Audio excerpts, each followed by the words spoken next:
Assalamualaikum warahmatullahi wabarakatuh.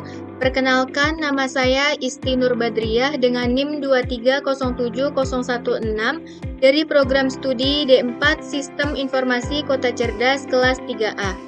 Saya akan mempresentasikan tugas akhir untuk memenuhi ujian akhir semester mata kuliah pemrograman IoT dengan judul Monitoring Suhu dan Kelembapan di Penyimpanan Bahan Baku.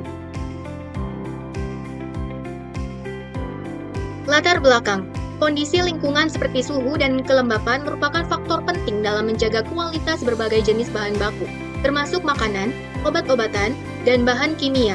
Perubahan kondisi yang melebihi ambang batas tertentu dapat menyebabkan kerusakan, penurunan kualitas, bahkan membahayakan keselamatan jika bahan bersifat sensitif. Pengawasan yang dilakukan secara manual umumnya tidak mampu memberikan informasi secara cepat dan konsisten. Keterlambatan dalam mendeteksi perubahan kondisi dapat berakibat pada kerusakan bahan baku. Oleh karena itu, diperlukan sistem monitoring otomatis berbasis Internet of Things atau IoT yang mampu membaca data secara berkala, mengirimkannya secara real-time, dan memberikan peringatan saat kondisi tidak aman.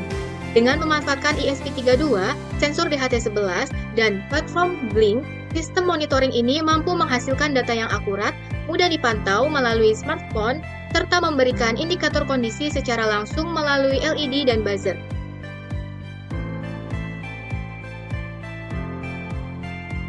Rumusan masalah. Rumusan masalah dalam proyek ini adalah sebagai berikut. Yang pertama, bagaimana sistem IoT dapat memonitor suhu dan kelembapan secara real-time menggunakan ESP32 dan sensor DHT11. Yang kedua, bagaimana menentukan kategori kondisi, aman, waspada, bahaya, berdasarkan hasil pembacaan sensor. Yang ketiga, bagaimana mengirimkan data sensor ke platform Blink untuk ditampilkan secara online. Yang keempat, bagaimana mengimplementasikan LED dan buzzer sebagai peringatan otomatis berdasarkan kondisi ruangan. Tujuan dari pembuatan sistem monitoring ini adalah yang pertama, memonitor suhu dan kelembapan secara real-time. Yang kedua, memberikan peringatan dini melalui LED dan buzzer ketika kondisi masuk kategori tidak aman. Yang ketiga, mengirim data ke aplikasi Blink agar dapat dipantau dari jarak jauh. Yang keempat, meningkatkan keamanan dan efisiensi penyimpanan bahan baku. Manfaat. Implementasi sistem ini memberikan manfaat sebagai berikut. Yang pertama, mengurangi risiko kerusakan bahan akibat kondisi lingkungan yang buruk. Yang kedua, mempermudah proses pengawasan tanpa perlu berada di lokasi secara langsung. Yang ketiga, meningkatkan efisiensi dan efektivitas pengelolaan ruangan penyimpanan. Yang keempat, menyediakan dokumentasi data kondisi lingkungan yang dapat dipelajari. Alat dan bahan. Alat dan bahan yang digunakan dalam implementasi sistem monitoring ini yaitu yang pertama, ESP32 Dev Module sebagai mikrokontroler utama. Yang kedua, sensor DHT11 sebagai pembaca suhu dan kelembapan. Yang ketiga, breadboard dan kabel jumper sebagai media perakitan rangkaian. Yang keempat, LED indikator hijau normal, kuning waspada, merah bahaya. Yang kelima, resistor 220 ohm untuk setiap LED. Yang keenam, buzzer untuk alarm kondisi danger. Yang ketujuh, laptop untuk pemrograman ESP32 di Arduino IDE.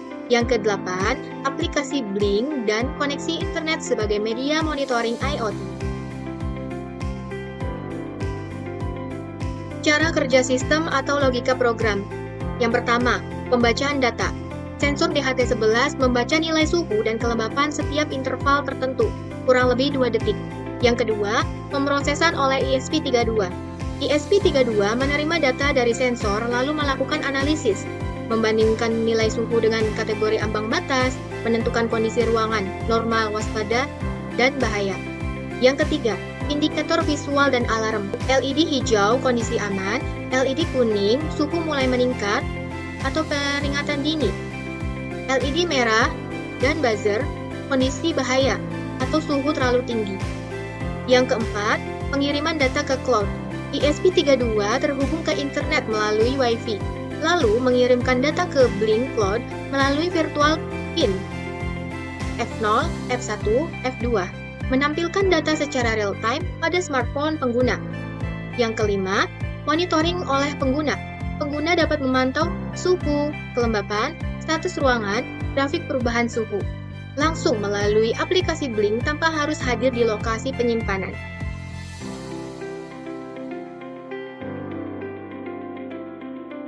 Penjelasan sensor yang digunakan. Dalam proyek, saya menggunakan sensor DHT11. DHT11 adalah sensor digital yang mampu mengukur dua parameter sekaligus. Yang pertama, suhu atau temperatur. Yang kedua, kelembapan udara atau humidity. Sensor ini bekerja menggunakan prinsip resistive humidity measurement dan thermistor internal untuk suhu. Karakteristik teknis DHT11. Rentang suhu 0 derajat Celcius sampai 50 derajat Celcius. Akurasi suhu kurang lebih 2 derajat Celcius. Rentang kelembapan 20% sampai 90%. Resistive humidity. Akurasi kelembapan kurang lebih 5%. Resistive humidity. Output data digital software mudah dihubungkan ke ESP32. Waktu sampling kurang lebih 1 detik.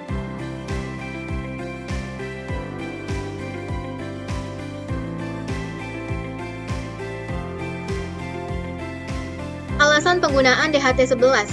Yang pertama, mudah diintegrasikan. Alasan penggunaan DHT11. Yang pertama, mudah diintegrasikan dengan ESP32. Hanya membutuhkan satu pin data. Yang kedua, konsumsi daya rendah. Yang ketiga, cocok untuk monitoring sederhana pada skala kecil. Yang keempat, harga terjangkau sehingga ideal untuk proyek IoT. Alasan penggunaan DHT11. Yang pertama, mudah diintegrasikan dengan ESP32. Hanya membutuhkan satu pin data. Yang kedua, konsumsi daya rendah. Yang ketiga, cocok untuk monitoring sederhana pada skala kecil. Yang keempat, harga terjangkau sehingga ideal untuk proyek IoT pemula maupun sistem prototipe. Diagram alur data, mulai dari lingkungan ruangan yang memiliki suhu dan kelembapan, lalu pengukuran dilakukan oleh sensor DHT11 dengan membaca data di lingkungan ruangan tersebut. Lalu, pemrosesan dan kontrol dilakukan oleh ESP32. Di dalamnya terdapat proses dan logika, EMA baseline, deteksi Windows, kontrol LED dan buzzer. Indikator lokalnya ada LED hijau, LED kuning, LED merah, serta buzzer atau alarm. Lalu, virtual pin V0, V1, V2, dan V3 dilakukan di Blink Cloud untuk melakukan visualisasi dan notifikasi di smartphone dashboard Blink. Prinsip kerja protokol IoT. Prinsip kerja komunikasi IoT pada sistem ini mengikuti alur ESP32, Blink Cloud, smartphone dengan memanfaatkan HTTP API, token autentikasi, dan virtual pin. Tahapannya adalah sebagai berikut. Yang pertama, inisialisasi koneksi Wi-Fi. ESP32 terlebih dahulu terhubung ke jaringan Wi-Fi agar dapat. Yang pertama, inisialisasi koneksi Wi-Fi. ESP32 terlebih dahulu terhubung ke jaringan Wi-Fi agar dapat mengakses internet dan melakukan komunikasi dengan server Blink. Yang kedua, pengiriman data melalui HTTP API. ESP32 mengirimkan data suhu dan kelembapan ke Blink Cloud menggunakan protokol HTTP. Setiap pembacaan sensor dikirim secara berkala sesuai interval program. Yang ketiga, autentikasi token. Setiap request ke server menyertakan Blink Out token sebagai identitas perangkat. Token ini memastikan hanya perangkat yang sah yang dapat mengirim dan menerima data.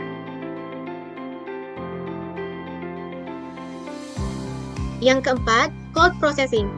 Data yang diterima Blink Cloud disimpan pada virtual pin, lalu diproses agar dapat dibaca oleh aplikasi. Cloud menjadi perantara utama antara perangkat dan pengguna. Yang kelima, real-time monitoring. Aplikasi Blink mengambil data dari cloud secara real-time melalui komunikasi yang selalu aktif, sehingga perubahan suhu dan kelembapan langsung tampil pada dashboard smartphone. Yang keenam, arsitektur client-server. Sistem bekerja berdasarkan model client-server, sehingga data bisa diakses kapan saja selama ESP32 dan smartphone sama-sama terhubung ke internet. Algoritma model ML atau machine learning. Tidak, Karena sistem monitoring suhu dan kelembapan dengan DHT11 dan Blink hanya membaca dan menampilkan data sensor secara real-time tanpa proses pembelajaran, prediksi, atau analisis pola yang menjadi ciri utama machine learning.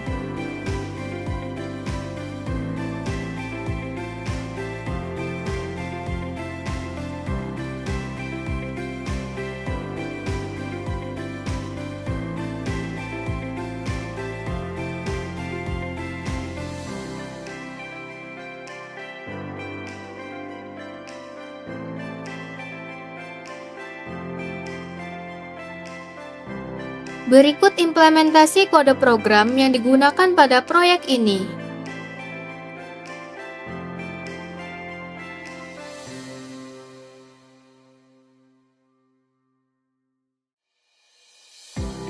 Lalu, verifikasi kode program.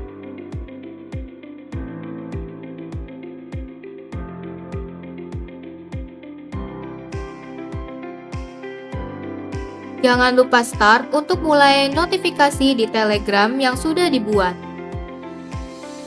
Jika tidak ada kesalahan, maka langkah selanjutnya upload kode program untuk diintegrasikan ke ESP32.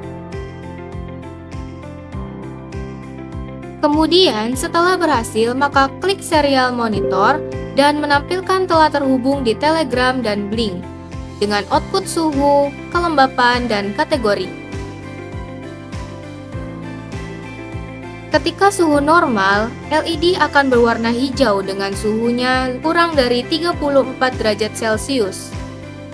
Lalu, kita uji coba dengan korek api di dalam tempat penyimpanan bahan baku yang sudah dipasang DHT11.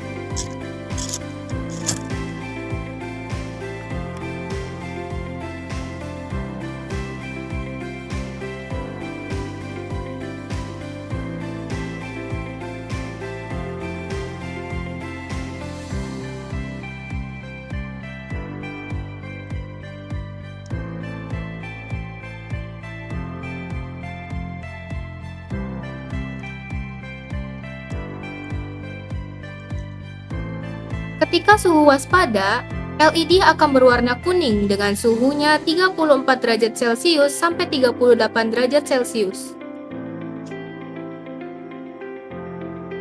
Lalu, ketika suhu bahaya, LED akan berwarna merah dengan suhunya lebih dari 38 derajat Celcius.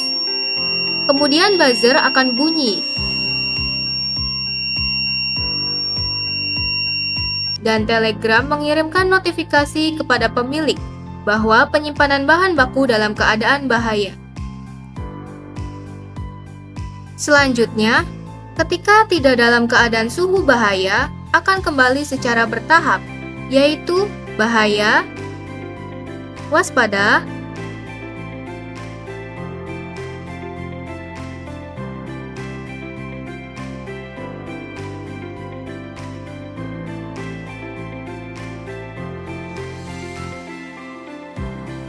lalu normal.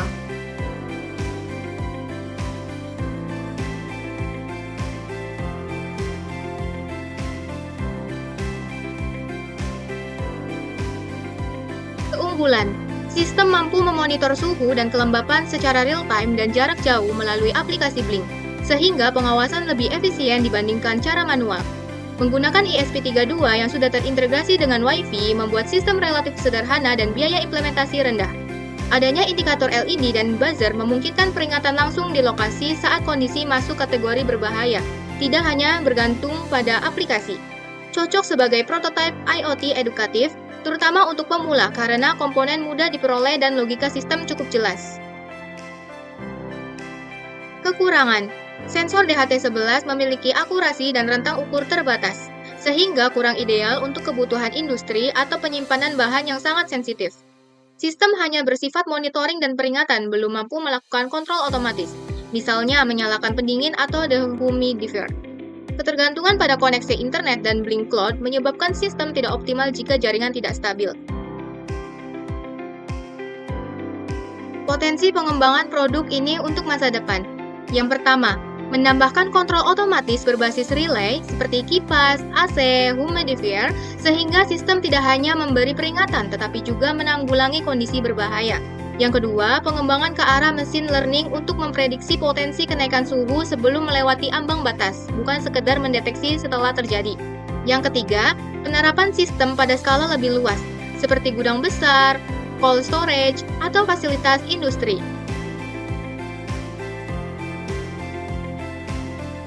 Sekian presentasi dari saya, kurang lebihnya mohon maaf. Terima kasih.